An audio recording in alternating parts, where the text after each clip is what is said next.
Elizabeth from Astrology at elvisastrology.com. Thanks for joining me today.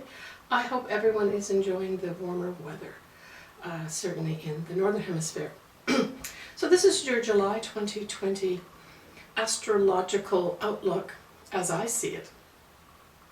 So we still have at the beginning of July, we have the Jupiter-Pluto conjunction. Of course, there's 3 of those throughout the year. I've done a video on that extensively, and I'll put the link here below.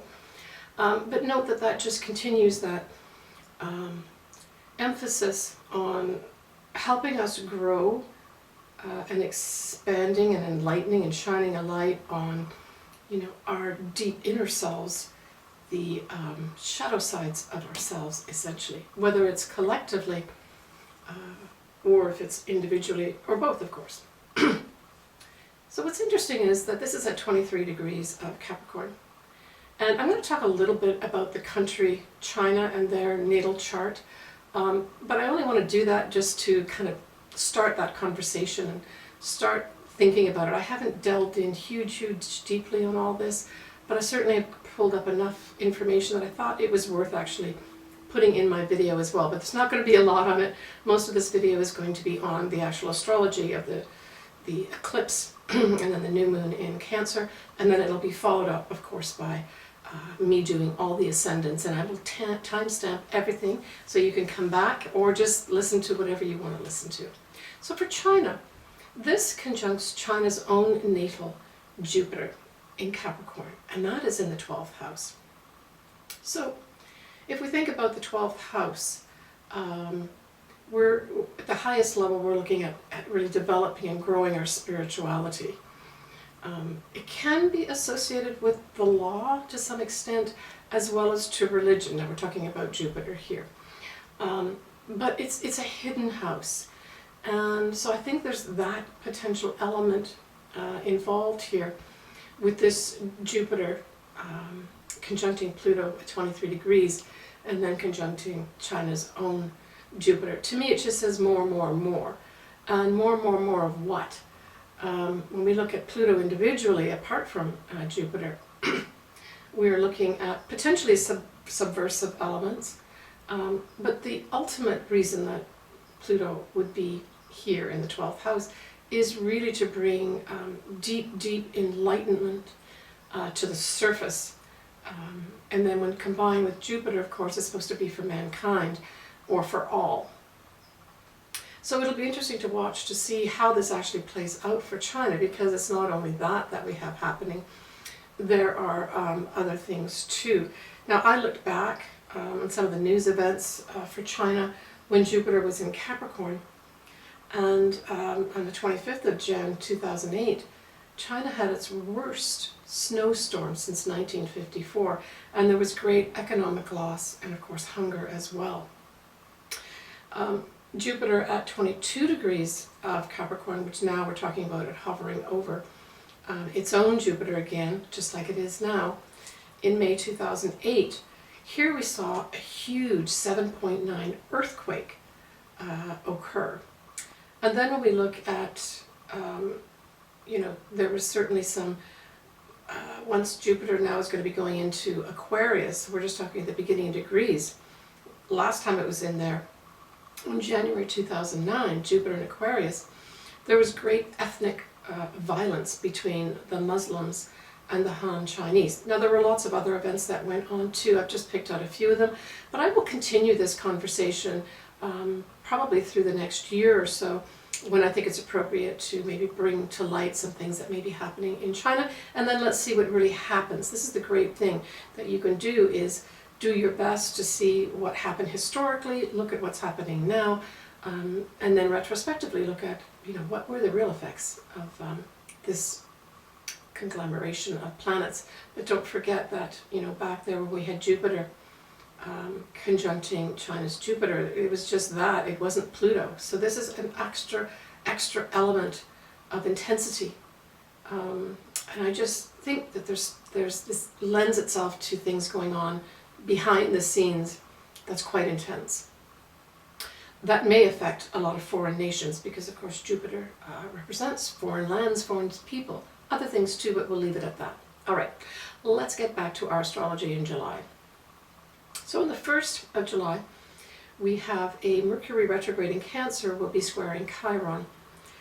But because it's a retrograde that we're looking at here with Mercury, it'll also then, when it goes forward again, cause the same thing to happen, the Mercury square Chiron. So I see something coming up on the 1st of July that is maybe challenging with regards to us healing.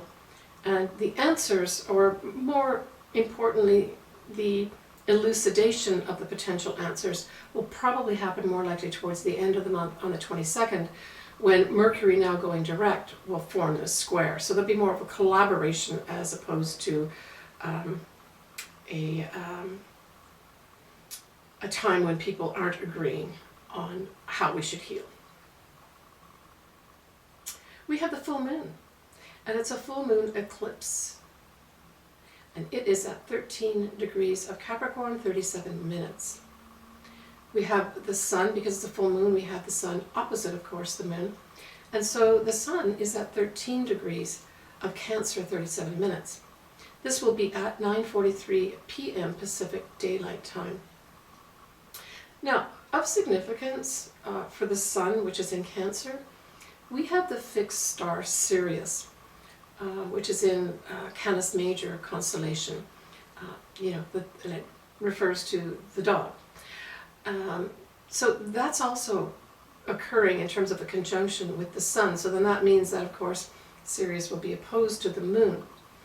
But Sirius, is associated with something called great heat, but it is favorably placed. It can bring great honor, it can bring fame or riches, but also dog bites. It is the brightest star in the sky. So I see this really bringing some great illumination. Now this is a full moon, so this is going to be a culmination, but perhaps it's a culmination of something that isn't good. And so it's for the best that something comes to an end. And we can find this in our personal lives, as well as it being obviously played out on our world stage at the moment, especially in the USA. All right, so we have Venus, which is now direct, but still in Gemini, will be squaring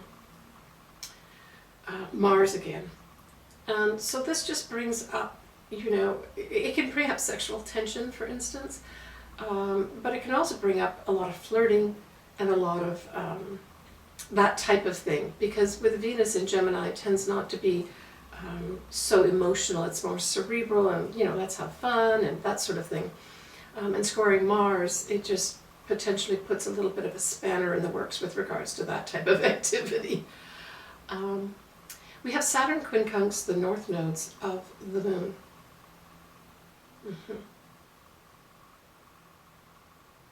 And we also have Jupiter and also Pluto will be sextiling Neptune, which is retrograde, and both those planets, Jupiter and Pluto, are also retrograde.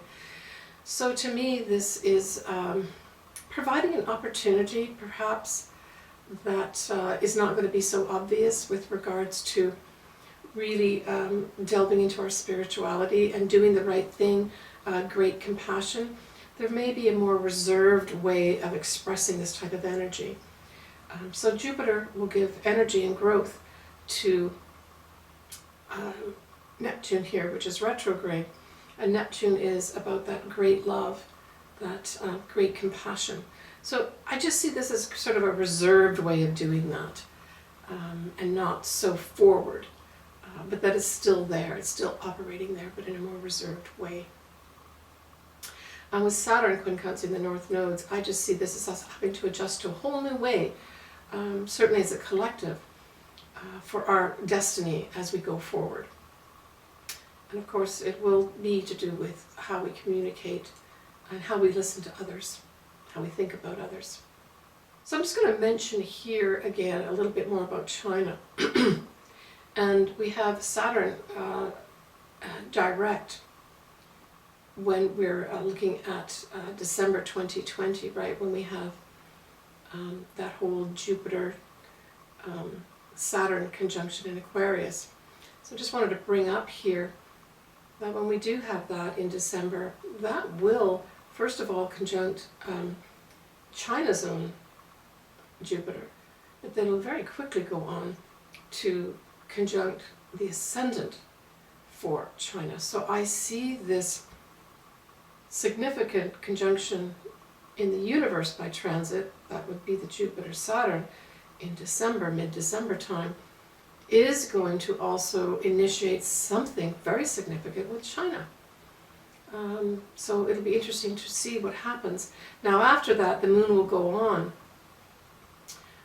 or the Saturn and Jupiter can go on then to, in mid-January 21, to conjunct the actual moon. Okay, so the moon is in Aquarius for China too, natally. And so this represents the people. So there's some significant thing that's going to be happening in China in December that will affect the people of China in January 2021 and perhaps beyond. Now, we have a new moon on the 13th of January, which will be at 23 degrees of Capricorn on the 21st, on the 13th of 2021. So that new moon may be a focus time, 13th of January, for both these things, both the Ascendant being conjuncted by Saturn, and then in turn the moon of China being conjuncted. This is a significant time here in January 2021.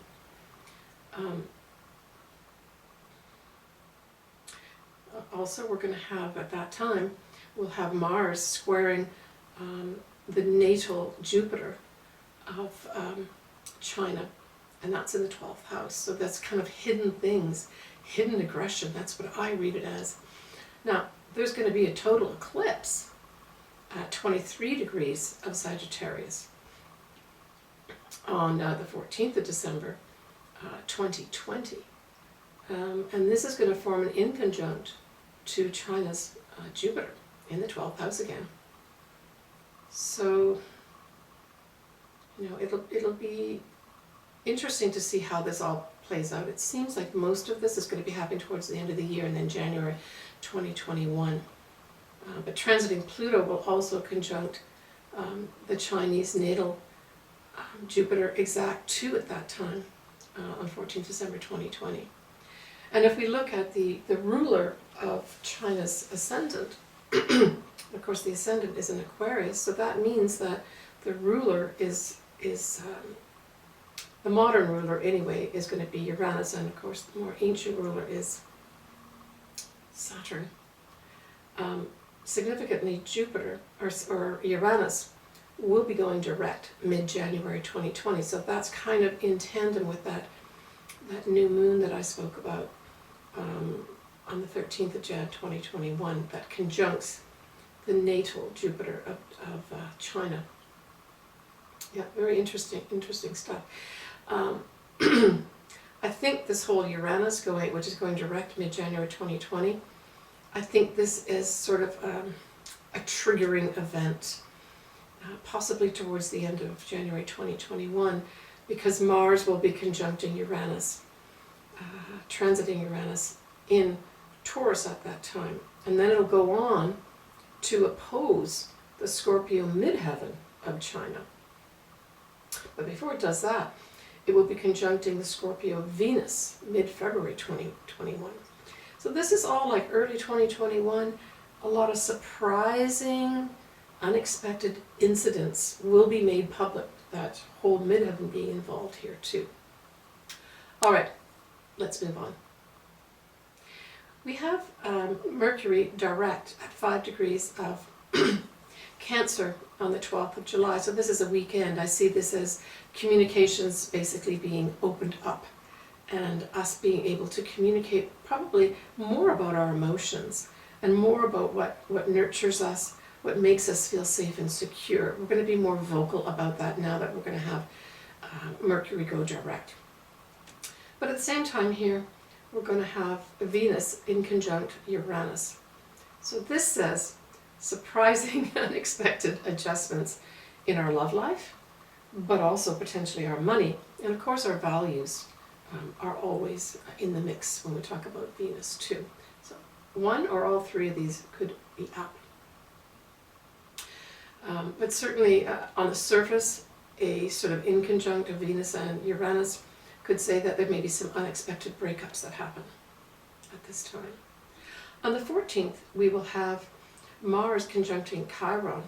So this could be, could come out a few ways. It could come out where there's real pursuit, aggressive pursuit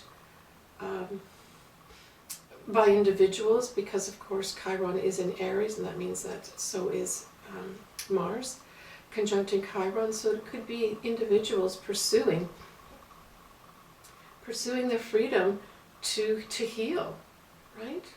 That's kind of what that says to me. On the 15th of July, we have the Sun opposing Pluto.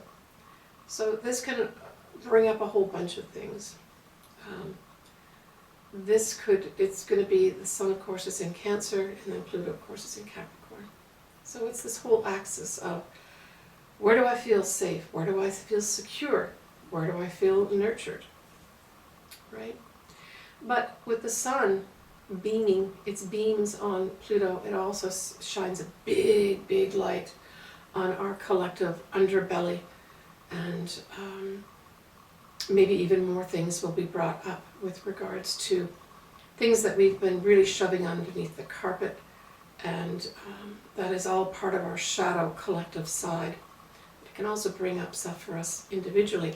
I would say, take care with anger. Try not to take things too personally on this day, because you could be a little amped up with regards to your feelings with that Sun in Cancer.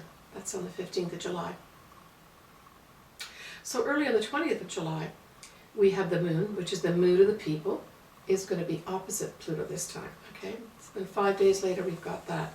So this, in my mind, says there could be some uprisings again around the 20th of July, where people get up and actually speak about how they feel about whether they're being nurtured, whether they feel safe, whether they feel secure, that type of thing, just brought up again by the people.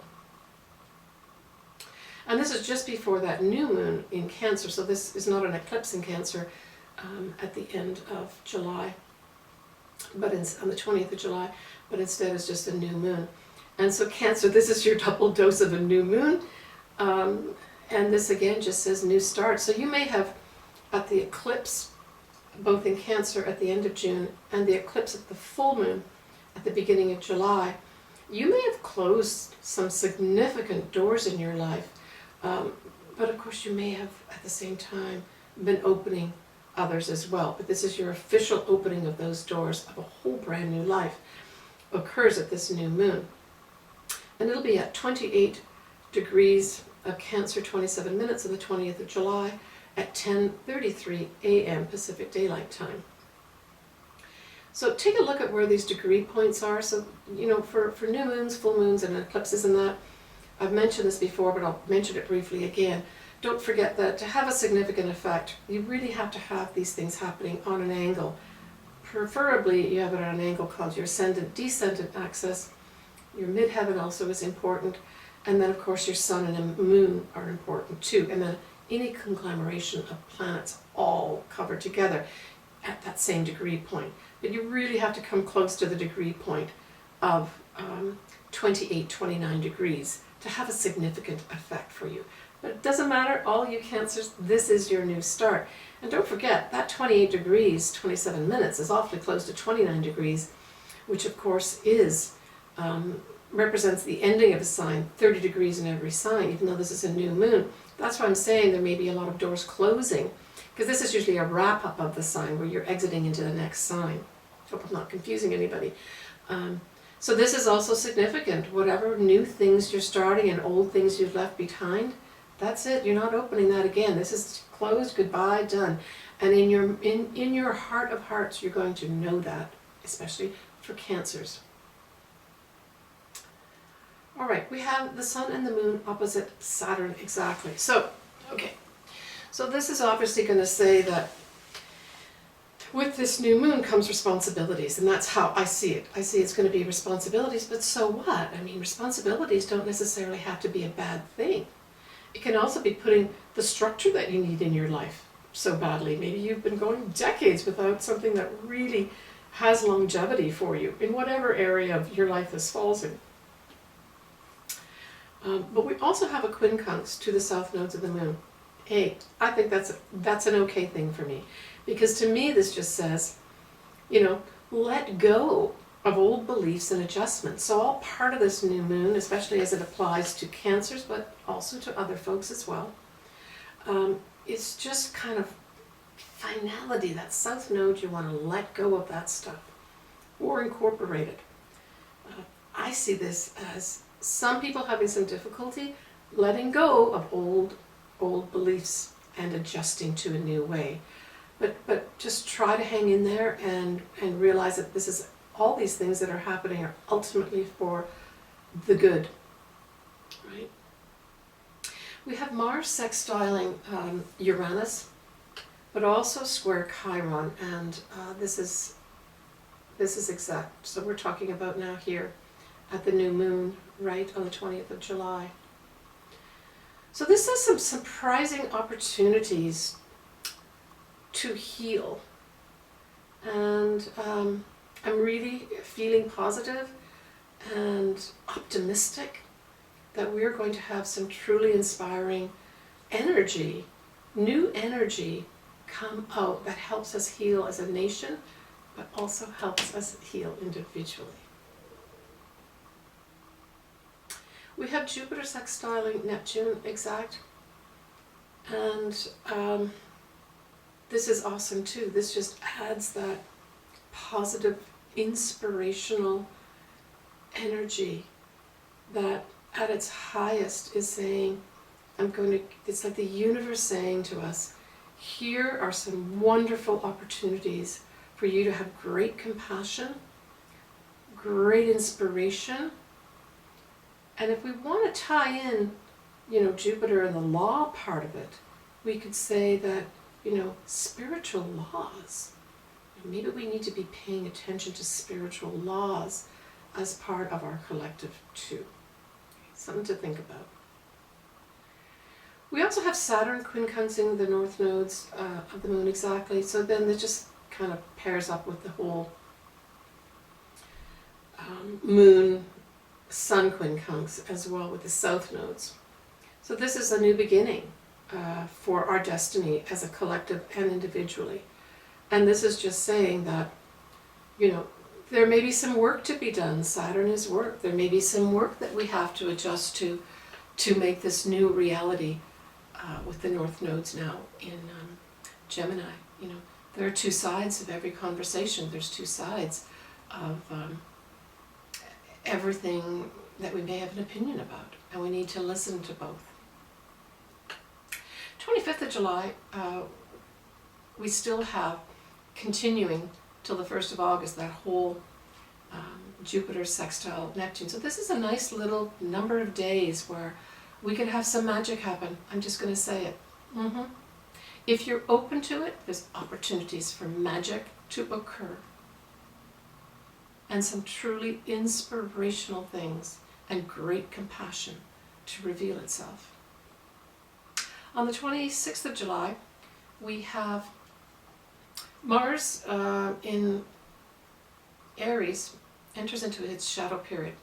Now it's going to go retrograde at 28 degrees of Aries in September, and then it'll go direct again at 15 degrees of Aries. So that's why, because Mars is at 15 degrees Aries on the 27th of July, we say now that this shadow period is starting for Mars.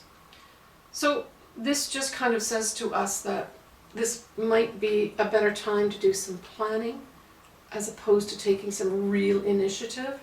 Now the full effects of this Mars retrograde in Aries is not going to take effect till September, but we may get a little bit of, those tentacles coming out saying, that's a good idea, let's write it down, let's maybe discuss it, let's talk about it, let's get some feedback on that, but maybe not a time to go forward and come up with some real hard and fast plans. It's Mars retrograde in Aries to me says strategy, discussion about strategy, and planning our next steps. Okay, so when we look at August, we see that the north nodes in Gemini will be opposite the galactic center.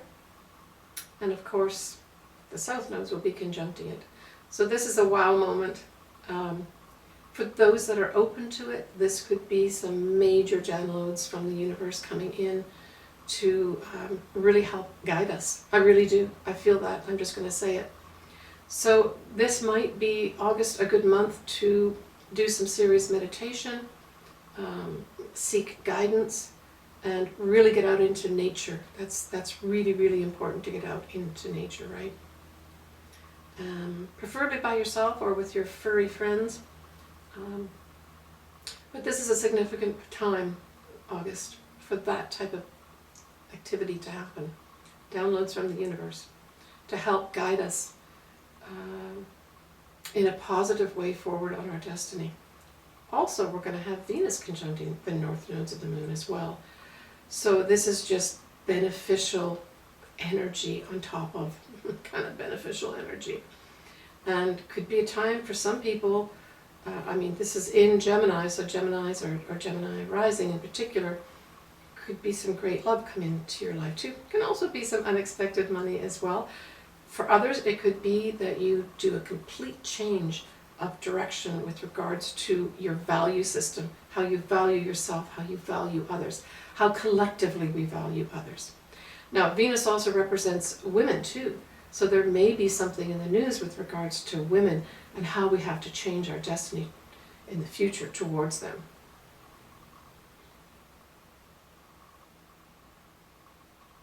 Okay. So, I wanted to talk about just a few things that you can do where we may be feeling a little bit overwhelmed, or we ask ourselves, I know I do myself, when there's so many important things going on in our world, and I think, well, what can I do? I'm just an individual. Can I contribute to this? And of course you can, where you feel appropriate, contribute. But if you don't know where to start, this is something that I do personally on a regular basis because it actually fuels me and sets me up in a sort of environment, an environment that's rich in possibility. And this is getting out into nature. This is just feeling the earth or the sand or say the ocean, lakes underneath your feet or over your feet. Preferably you do this on your own so that you are open to whatever may be coming in for you. But you could also just practice gratitude. Maybe list 1 to 3 things that you are truly grateful for and say out loud, I'm so grateful for this. I'm so grateful for that. And spend a little while thinking about that and the gratitude that you have towards it. So what these types of things do for you, they're easy to do for everybody, is they set up a sort of communication with your higher self, with the universe, with your angels, with God, where you're more likely to get some kind of message or inspiration come through, or even idea that helps guide you, right? So I hope that helps you. Let me know if you've got other techniques too that have worked for you, and maybe some examples that would help others. I'd appreciate that.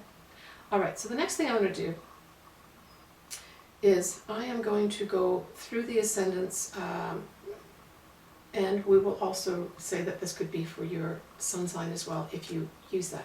I would say you should use both. Look at your ascendant and then listen for your actual sun sign if it's different, and then interpolate between the two. And interpolate is just basically trying to balance out both things that you're getting and coming up with one idea. And this is free will, so really you should be doing this yourself and coming up with your own idea of what you think may be affected at this time.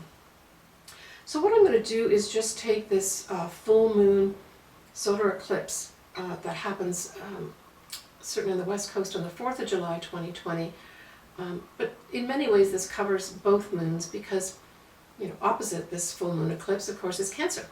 And we have not only the sun there on the 4th of July, but then at the end of the month, we have that new moon in Cancer. So it really does tie in the whole month, both new and full moons, or full and new moons. But I'm mainly going to be focusing on the effect of this eclipse. All right, so we're going to start off with Capricorn, because Capricorn, that's where the eclipse is, and Capricorn, that's the final eclipse for you in this eclipse series. We will have other eclipses too. But this is a definite creaking of the door shut and locked. You are closing something behind you, there's no question of it. And you are probably walking into something new, a whole brand new life. Well, what could that be?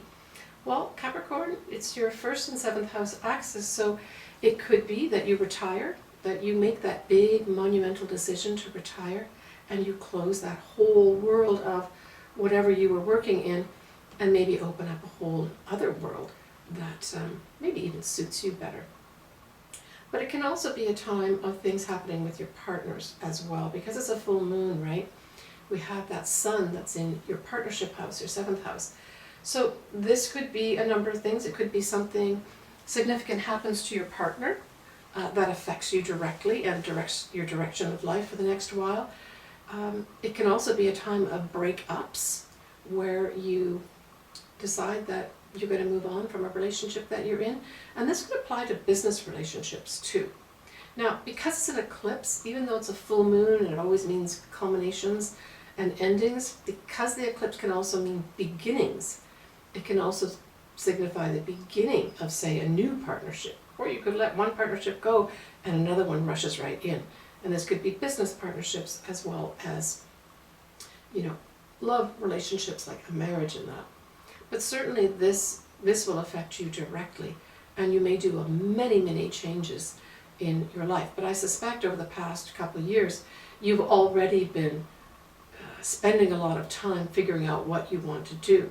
And Capricorn is the goat, right? And likes to carefully, slowly climb. So I would expect that now this is the trigger point for you.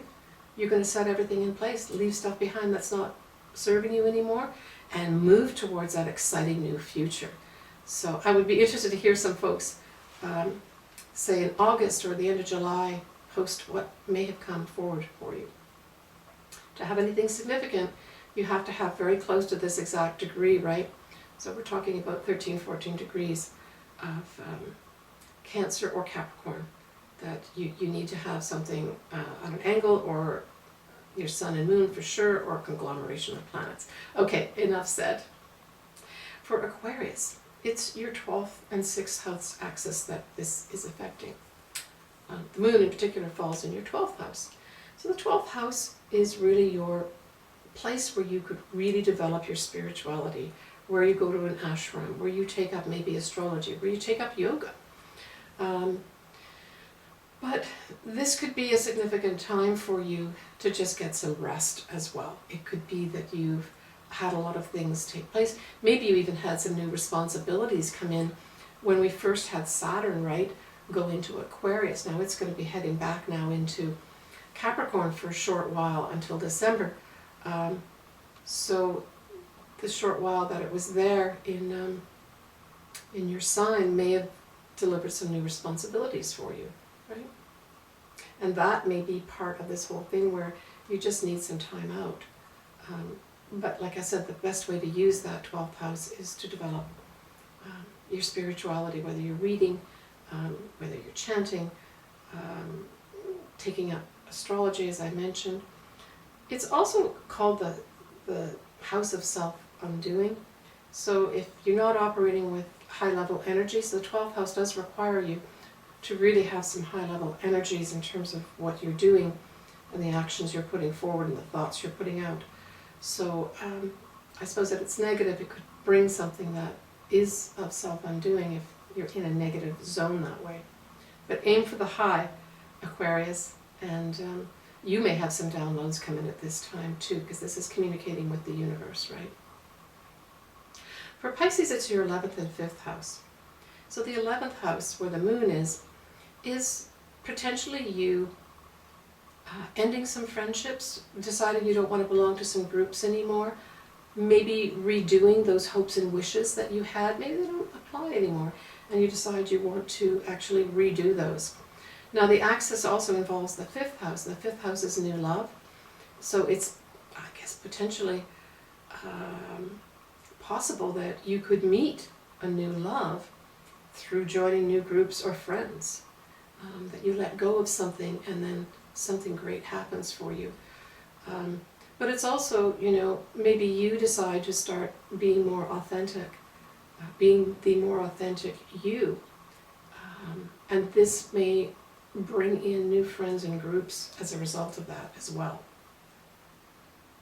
For Aries, it's your 10th house and 4th house. So the 10th house is your home, is your career. 4th house is your home. So both these are going to be affected. I would say, because you know Capricorn does rule this to some extent as well, that it's probably going to be something to do with your work, where you decide to make some big changes there, maybe even change the job you do, or maybe that happens to you because the eclipse can have things coming from the outside come in and change things through. So maybe for some reason your job completely changes, and it affects your home as well, because that's where the sun is and where you're nurtured. So it may be that you have a very nurturing home that helps alleviate whatever maybe tensions may come up with regards to your career or job. But it could mean a whole new job, a whole new career. Maybe you've been waiting for a breakthrough. Well, this is it. Okay. For Taurus, it's your 9th and your 3rd house. So the 9th house rules a number of things. It is to do with foreign people, foreign things. It's also publishing. And then the 3rd house really has to do more with the writing of, say, that book or course, whereas the 9th house has the publishing aspect of that course or book. So it could have, at its, I suppose, most extreme, you getting an opportunity to move overseas, to work with foreign people, to work with foreign lands. It could have you publishing that book that you wanted to publish. It could bring into focus that 3rd house, where you could have some nurturing provided by your siblings and or your neighborhood. That aspect could be brought in for you as well. But the 9th house also rules higher education, so depending where you are in your life, this 9th house could, eclipse could have you deciding, A, you want to go into higher learning, or B, you actually finish a high degree. And congratulations if you are one of those people. For Gemini, it is your 8th and 2nd houses. So these are kind of money houses to some extent. So this could have you tapping into the 8th house with regards to maybe loans, money given to you. It's your 401ks, it's your investments, that sort of thing. So it could have you tapping into that sort of money. The 8th house also generally rules your psychological self. So this would be maybe a breakthrough time where you realize psychologically that you need to change something that supports you more, that gives you structure. And then the 2nd house is your income that you earn. So it could be that the income that you earn is going away for some reason, and you need to go to the 8th house, your investments, to pull from that to support you. But I don't see this as a negative thing necessarily. It could be a planned thing. You know, you could, like say for instance, I mean, Gemini is learning as well, right? You could decide you want to go back to university and you need some money to do it, but you've got to stop earning your full-time money in your job because you can't do both, and you decide to go for a loan and it gets approved. So that's just an example of something that could happen. For Cancers, of course, Cancers and Capricorns, this eclipse in Capricorn is very much going to be affecting you as well, especially as it relates to angles and the moon and the sun in your own natal chart. So this is your 7th house that the moon, the actual moon eclipse falls in, and your 1st house was where the sun is. So if we think back to June, right, we had your 1st house of Cancer affected at 0 degrees. And then we've got this full moon eclipse happening on the 4th of July that is in your partnership house. So this is more your partnerships are highlighted here, okay? It's not you directly. Now this could also play out kind of similarly to the way the Capricorn one played out as well. So last month it was all about you, now this is all about your partner. So something of significance may end for your partner, or your partner may end something that's going to affect you directly as well. And this could be numerous things, of course. But it could also be with your 7th house that this could also be a significant time where a partner comes in for you. For those that are not partnered or coupled, this could also be that happening as well, because this is the last eclipse of the whole series of Cancer Capricorn, and in particular Capricorn. This could be some finality, but it could also go the other way because it's a full moon eclipse.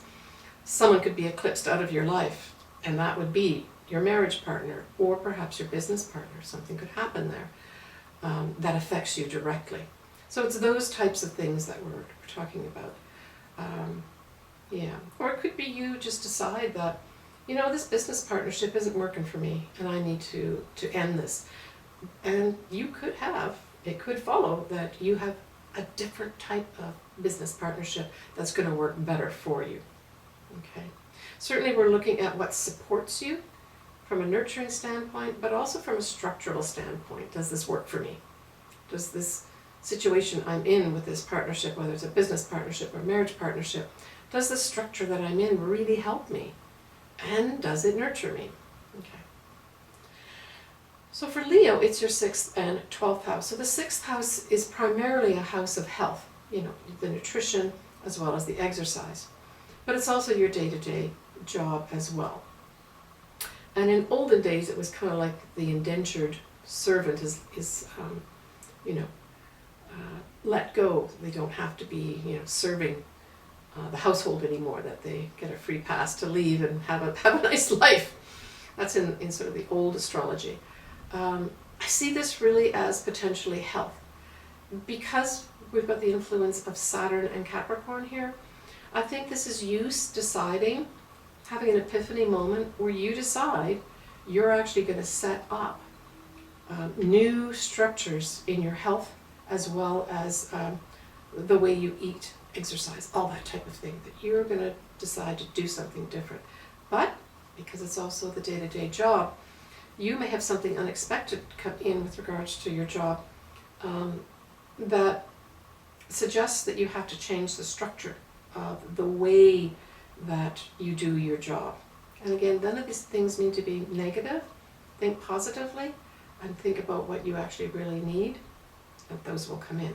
Now the 12th house is involved as well, because of course we have the sun in the 12th house at that Capricorn eclipse. So that certainly is secrets potentially coming out at this time, because the sun is in there. Some kind of secret could come out. Or, on the positive side, you could have some great illumination where, you know, there's this epiphany of some sort, and maybe that's related to your health, where you just get this epiphany about, this is what I need to do, and there's no question, and you go forward with it. For Virgo, it's your fun 5th house, where the eclipse happens, and then the sun, of course, is in your 11th house. So here it's saying a number of things, of course. The 5th house I always see as having fun, but also having fun expressing your authentic self. So here again, you may have an epiphany of, I don't care what people think of me. I'm going to start expressing who I really am. I'm going to start being maybe even more artistic, authentically artistic as well. That's another factor that you may be looking at. But the 11th house, where the sun is, could be shining a light on, hey, these people I've been hanging out with, they're not feeding my authentic self at all. And I need to change that up too. So there may be a light shone on that part of your life as well. Now the 11th house is also your hopes and wishes, so maybe your authentic self that you get this epiphany of hasn't been living up to what your true hopes and wishes are, that you've been living other people's hopes and wishes. And now is the time for you, where there's a trigger here that happens, where you say, I'm going to start being me, my authentic artistic self, and darn it, I'm going to have some fun too. Okay. Now, you know, we also have Leo season that starts on the 22nd of July as well, so it kind of works in tandem with that, Virgo. So have some fun, okay, Virgo? For Libra, it's your 4th house, which is the home, and then the other one, of course, is the opposite, which is your 10th house. So you will have more focus on your 4th house of home. So something to happen within the home. And this could be literally you changing the structures inside the home, where you make it maybe bigger. Maybe there's some kind of remodeling that you do, that you start it around this time, that may involve, you know, your career as well. It could be that you move to a new home as a result of something happening in your career.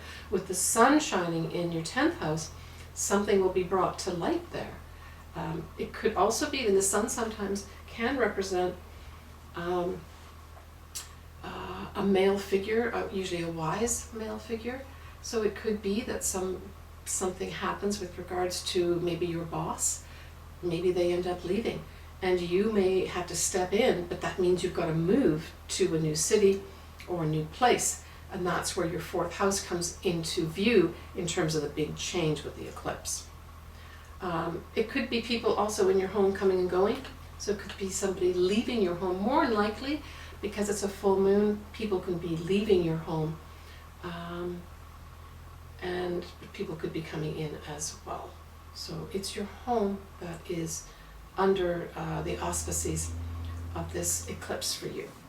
And in particular, changing some kind of structures, but it could be changing people too, right? And of course, the 4th house is, the mother is implicated with the 4th house as well. And of course, our habits, right? So there's the other thing that could be affected here, where you decide that you're going to change some of your habits that just aren't good for you. Okay. For Scorpio, it's your 3rd house, and then the opposite, where the sun is in your 9th house. So the 3rd house is your general community around you. It is your siblings. It's also commercial ventures, you know, and it can be sales as well. It can be small courses like writing, small courses. It can be writing. It can be presenting, that type of thing. So those areas are going to be highlighted for you. And it could be, I'm thinking because it's Saturn combined with Capricorn here in your 3rd house, it could be that you put some structure to some courses that you maybe either are producing for a 9th house reason, so that would be, say, for a university. It could be just publishing, 9th house is publishing. So it could be that maybe a publisher is looking to you to produce these courses that will be used maybe even overseas, but certainly maybe for higher education. But it can be commercial ventures as well. I mean, again, Capricorn is about, you know, your career and earning money and that type of thing. So it could be some kind of commercial venture that you unexpectedly get someone coming in saying, I like your work and I want you to do this for me. For Sagittarius, it is your 2nd house of earned income. And then, of course, the sun is in your 8th house, which is really mainly your psychological self and, of course, your investments. So your 2nd house is being highlighted by this solar eclipse. And to me, that says there's going to be some big change in the money that you make. And it can also mean an ending of a job. But because it's an eclipse, it could be you're ending that job because it's a much better job that's been offered to you. Okay, right. The other thing is we've got values also and beauty associated with the 2nd house and potentially love. So it could be that for whatever reason you decide that the job that you're in maybe isn't valuing you, and that you decide to make a change and to change your job up. And at this time, you may have somebody come in that offers you something much better, that really does value you, and that you feel valued in the job, and you may even be earning more money, because that Capricorn Saturn is involved here. We're talking about career, money, making, that type of thing. So tied in here, it could be that you will be making more money, but you know, you have to leave a job to do it. And it can be too, you know, you can suddenly get sudden things happening with eclipses. You lose your job and you think, oh my God, this is so horrible. And then you just turn around and there's this great opportunity that comes in that you actually have a better job that values you. Okay. All right, so when we look at next month, we're looking at, so that would be August. We're looking at Venus now direct, but it's going to still be in Gemini, and at 28 degrees of Gemini, and it'll be conjuncting the north nodes of the moon. So this is another significant time too. So August is also going to be some significant times, especially with regards to, pleasant things and socializing, that type of thing. I mean, just by virtue of what's going on in the world right now, we probably will be socializing a lot more in August than we are now. So that kind of follows with what's going to be happening anyway. But it's interesting how the astrology is kind of supporting that. And because it's direct too, we don't have to go around being, we can only walk quickly across the sand on a beach. We can't stop, but this is going to allow us to stop. But there is a tie in here with our future destiny because it conjuncts the north node of the moon. And in mid-August, we will have Uranus going retrograde. Okay. So these things combined here are saying, again, this is our destiny, and we really need to look at favorably, looking at both sides of either an opinion or a statement or a fact for that matter, and deciding how it benefits us in moving forward. Okay, I'm verbalizing now what that transit means. With the Uranus going retrograde in mid-August, this could have the actual trigger of that way we're going to do it held back a bit. Now that may not be a bad thing. Uranus in Taurus is really earthing. That Taurus earths the Uranus. So it could be a time of still exciting developments, but they're not necessarily brought out to happen at this point. We have a full moon in Aquarius happening in August, and we have a new moon in Leo. And in the night sky in August, we will have that really significant Perseids meteor shower. And mid-August is going to be the best time to actually look for that. Okay, I think we're going to stop there.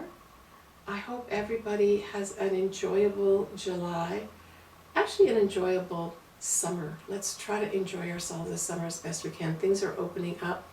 I'm thinking of everybody positively.